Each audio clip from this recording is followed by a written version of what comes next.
Hello everyone, this is G and I'm back with another video. I hope everybody's doing well in this holiday season, this sort of hazy space, which is after Christmas, but before New Year's celebrations. For those who celebrate Christmas or for who this is a special time, whether it be for religious reasons or family reasons, I hope you're well. And even if it's just a regular day or a series of days like it is for me, I hope you're well. Right? Hopefully, 2022 will be a good year. But let's talk about the end of this year of 2021 and probably one of the more irritating articles and opinion pieces I've seen. Now, if you follow me on Twitter, you already know my opinion on this, uh, and people have been taking this guy rightfully to task. I'm not going to be covering the article. I will link it. I will link the article if you want to read it for yourself. I'm not going to be covering it because literally yesterday I made a video about this. And I spent 45 minutes breaking down the article, and then the dang video wouldn't render. It would not finish processing. And I am still very upset about that. So I'm going to try to keep this fairly short and sweet and to the point. So you have this person named Take Him, a male, right? And he's a technology columnist at Bloomberg Opinion. He wrote an article at Bloomberg Opinion that I read and that has been making the rounds where he talks about really it's supposed to be a puff piece for Horizon Zero Dawn. And I'm guessing for the new game called Forbidden West coming out in sometime in 2022. And I swear, had he just left this at just being a puff piece for Horizon Zero Dawn and the sequel coming out soon, I wouldn't have had a problem with it. But instead, he crafts this false argument in the article. He crafts this false argument, and you can see bits of it through his various tweets here, right? Talking about how the gaming industry has to grow up and video games don't need to rely on cringe inducing portrayals and overly sexualized characters, right? And, can we have some characters that don't look like they stepped out of a Victoria's Secret catalog and all of this other stuff? And then, of course, his completely baseless claim here. This actually is part of the article, right?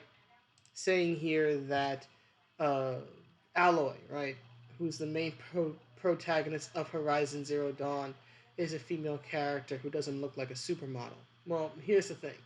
He's technically right, but overall he's wrong. And what I mean by that is that Alloy's face model for the first game, right, is an actress, a beautiful actress.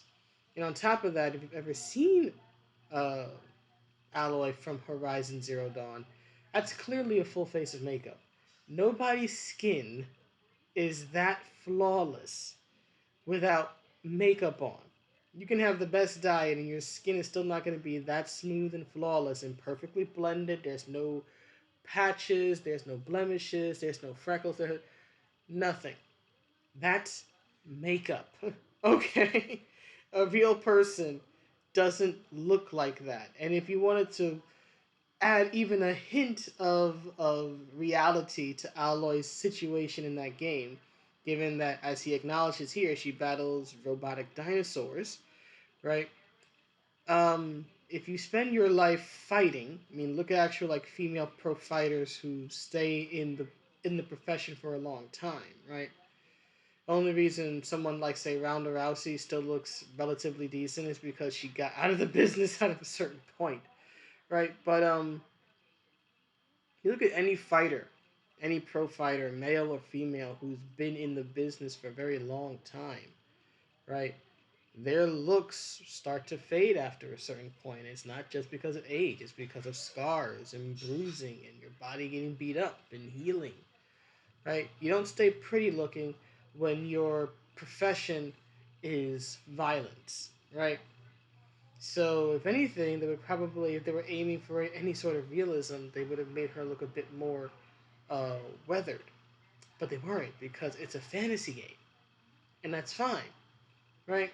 But The bigger issue here, I think, with his article is that one, because if you read the article, he doesn't mention Samus, he doesn't mention any of the female characters that have come the past 30 plus years being video game protagonists or being important in their video game franchises. He doesn't mention them at all. Not even more recent games like The Last of Us and The Last of Us Part Two, which feature Abby and Ellie, who are very much not the Victoria's Secret model type characters that he derides here, right? But no acknowledgement of the history of women in video games, either as characters, which is the main focus here, or in the business, right? Various female writers throughout the years. For example, I believe the person who wrote a lot of the lore and characterization for the Legacy of Kain games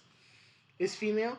I know that in Japan, right, the person who composed the soundtrack to Kingdom Hearts, at least yeah, I think at least the beginning Kingdom Hearts games, but Kingdom Hearts, but especially the Street Fighter Two soundtrack, is a woman. He attributes, if you read the article, he attributes the sins and the corporate issues of mainly Activision Blizzard to the entire industry, which I find absolutely disgusting. Now, look, I'm all for calling out Activision Blizzard or Sony or any other company. For example, he mentions Riot Games being sued for gender discrimination. I have no problem with calling out a company when that company does wrong. And if you can legally prove that they did something wrong, yeah, hold them accountable. And I do believe other companies in the gaming industry need to check their own houses, right? Clean their own houses to make sure they don't end up as the next Activision Blizzard or whatnot. And there's always going to be issues corporately in video games, right? For example, crunch, right? Many gamers are against crunch, right? They don't want uh, the developers or the QA testers, right? The ones doing the work to burn themselves out, right? But because there are some issues, some very serious issues with certain companies, mainly based in America, right? Or in the West in general, does not mean that there's this huge sexism problem within the entire industry. An industry that arguably got its modern start and takeoff in Japan, right? And has always been and continues to be increasingly multi-global, not multi-global, you know what I mean, right? Global and incredibly international, right? But another thing is that he argues at a certain point that he doesn't. Let me see if I can find it down here. Scroll. Ah, here we go. He says it here. He talks about how he wants to be able to play titles like Bayonetta and Genshin Impact, and he mentions in the article Tomb Raider in front of his family without cringe and embarrassment. As if the designs. Now, I don't know a thing about Genshin Impact. Can't talk about that. But I do know about Bayonetta, and I certainly know about Tomb Raider. Um, where are these designs uh, somehow like risque, right? Or somehow embarrassing, right? The whole thing about Lara Croft was that it was the marketing that over sexualized her back in the day. It wasn't really the games. The games sort of had like cheeky like references or like tongue in cheek nods to it. Like the whole thing, what is it, Tomb Raider 2, where it acts like you can see her naked and then she turns around with a freaking pistol and fires at you, or a rifle or something, shotgun, right? So yeah, there were like little cheeky nods to it, but the games never marketed themselves on that, right? Tomb Raider didn't market itself, at least as a video game. Again, it was the outside marketing to the broader audience that sort of turned Lara into a sex symbol. But the games themselves were all about, killing dinosaurs and tombs and finding crazy artifacts and all this other stuff. It didn't focus on sex appeal, right? But there's this disturbing trend it's been around for a while now, and I've called it out several times, that if a female character, especially one coming from a franchise that is about 30 some years old, so a franchise that started in the late 80s or the early 90s, like a Street Fighter, like a Tomb Raider, like a Metroid, right? There's this disturbing trend that if the characters in those games, especially their lead females or their female protags, are somehow attractive, right? Or if they have what would be deemed a sexy design, that somehow they are bad, right? That they're just for the male gaze, which is completely untrue. And it's insulting. What bugs me about Mr. Kim's article is that it is probably some of the most sexist tripe I've read this year. And yet, it's trying to argue for women like me, right? It's supposed to say that we deserve more, we deserve better. And yeah, I'm all for um, intelligent and respectful uh, depictions of women. I'm not saying every woman needs to look like Lara Croft or Bea. There should be diversity, just like there's always been. A perfect example is fighting games, right? In Street Fighter alone, you have characters like you have Chun Li, you have Cammy, you have Rose, you have Karin, you have Sakura, you have Makoto, right? You have what's her name, Juri, the Korean girl. And even prior to her, you had Bison's Doll Girls or whatnot, right? You have Elena, you have all different types of female characters throughout the Street Fighter franchise, right? You have Menat, so many different ones, in all different states of dress and different characters and archetypes and fighting styles. Same thing you do with the men. But to argue that Alloy is something new, right? That video game protagonists who weren't uber sexy, although Alloy is flat out beautiful in that game. Maybe her design doesn't necessarily emphasize sex appeal, but you cannot deny the fact that she's crazy good looking, right? All of a sudden existed um, only existed in 2017 on. Apparently, he's never heard of games like Fear Effect or Dino Crisis or Parasite Eve or Perfect Dark or Final Fantasy X and X-2 or any Final Fantasy game really or Final Fantasy 13 where you had lightning and her design was pretty modest, right? It wasn't uber sexy or anything, right?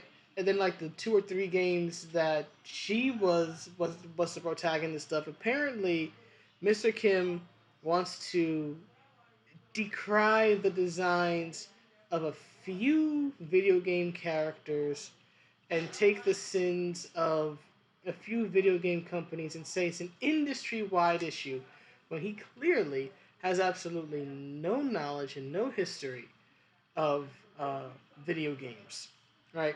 Doesn't know the first thing about them, but it's the first person to run his mouth in defense of women, of course, although no woman asked for his opinion or for his defense. As I said in the tweet, I did not make it to almost 37 years old. I'm going to be 37 in a few weeks.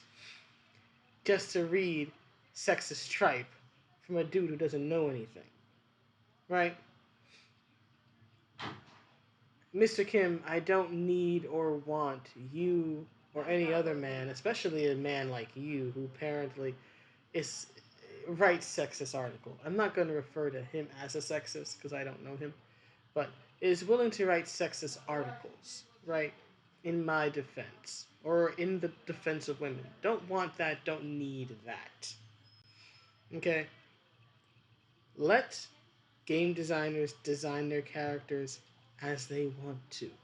Especially since so many female characters started out fairly modest, like Jill Valentine, right? She's in a police uniform with Rebecca Chambers in the first Resident Evil game. It's like, dude, do you know your history?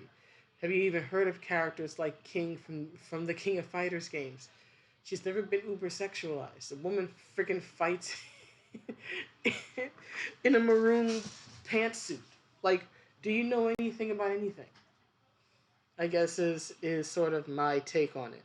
Video games have always been the space where any type of character can exist so long as you can imagine it, right? You can have characters who are dressed modestly, you can have characters who are uber sexy, you can have characters who are somewhere in the middle. And this is true for males and females. But certain people like Mr. Kim, want to keep this lie alive, right? Anita's a lie that female characters who have any sort of attractiveness to them, especially if it appeals to men, are somehow bad female characters. Do I think female characters in video games are perfect? No. Are there issues with some companies in the industry? Yes. But we don't get to address those by. You don't address those issues with distraction articles like this. Because that's exactly what the stupid article he wrote is. It's a distraction. That's all it is. It complains, yet addresses nothing. Doesn't address anything significant. It's just him whining about how attractive women make him uncomfortable. Sir, if attractive women make you uncomfortable, maybe you should learn to talk to some. Go out there, try to have a conversation, live a little. Right. And if you're embarrassed to play Bayonetta or Genshin Impact or Tomb Raider around your family, either don't play those games around your family, or perhaps you are the one who needs to grow up a bit and realize that, one, a lot of these games you're talking about are M rated games, and two, just play them when they're not around. But this does have a disturbing trend that I've seen, which is this idea that if a female character is good looking, if she's conventionally attractive, then she must be dumb, or she must be one dimensional, or she was just made for the male gaze, right? And she's just eye candy. Where the reverse seems to be, or the other side of it seems to be, that if a female character is perceived as queer or made for a queer audience or is non-traditionally beautiful, right? Then her depiction, if she gets a sexy moment, is okay. Like, for example, this guy complains about uh, Bayonetta and Tomb Raider, but apparently doesn't mention. I don't know if he's aware of it, but remember the completely pointless sex scene in The Last of Us Part Two between Abby and Owen, the very graphic sex scene. I seldom hear people who have his position argue about that or argue against that or decry that as sexism, right? A literal sex scene with a sexual act with the woman, granted a non-traditional woman in terms of appearance, but still, the woman is on the receiving end of said sexual act, right? Yet there's no calls for empowerment there, or no arguments about just being reduced to titillation or male gaze or anything there. But a woman simply looks sexy in a video game like Bea or Tomb Raider. I don't think Lara's ever had like a real romance arc anyway. I mean, I don't know, but I've never heard of it. And suddenly, she's just a mindless bimbo, right? And I actually did a little social experiment. I asked my audience how they felt about Chun Li after the shower scene in the Street Fighter 2 movie. And every response I got was the same. They weren't bothered by the scene, and they actually thought more of Chun Li after the fight scene that comes up next with her and Vega. So keep in mind, not all, but a lot of the people who responded to me are male, right? Or I presume that they're male. In most instances, they were. So, at least with her, it's like Men can see a fan service scene that they, if they're attracted to the female form, they would certainly enjoy. And then the next scene comes up and they remember that, hey, Chun Li kicks ass. Especially when she's literally fighting for her life against Vega. And many mentioned that the scene actually um, contributes in a way because it establishes the fact that Chun Li is at home, right? She's vulnerable. She's not expecting to be attacked by a masked assassin, and yet she's able to fight him off with everything that she has. So, fan service, the most blatant exposed fan service, right? You don't get much more naked than naked, right? Yet a scene with an iconic female character, topless, right, in the shower, completely nude, pretty much, and yet uh, fans' opinions of her didn't change, or if the opinions did change, the opinions changed in the positive sense. They actually liked Chun Li more, not because of the scene itself, but because of the fact that the scene after it, right, establish the fact that she is a kick-ass badass character, right? It's almost like men respect strength and they can acknowledge a woman's beauty and sex appeal and enjoy it while still acknowledging that, hey, she has strength and value as a person, right? And she's not demeaned necessarily in this way. Huh, if you lived on Twitter all the time, you would believe that all men are just Neanderthals who just think with the lower part of their bodies. But it turns out that a lot of men are actually more than that. Humans be complex and all. Amazing. But anyway, I don't want to belabor the point. It's already been about 20 minutes, so that's the video. Please let me know what you think, and I will see you all next one. Have a good day or night wherever you are. Bye.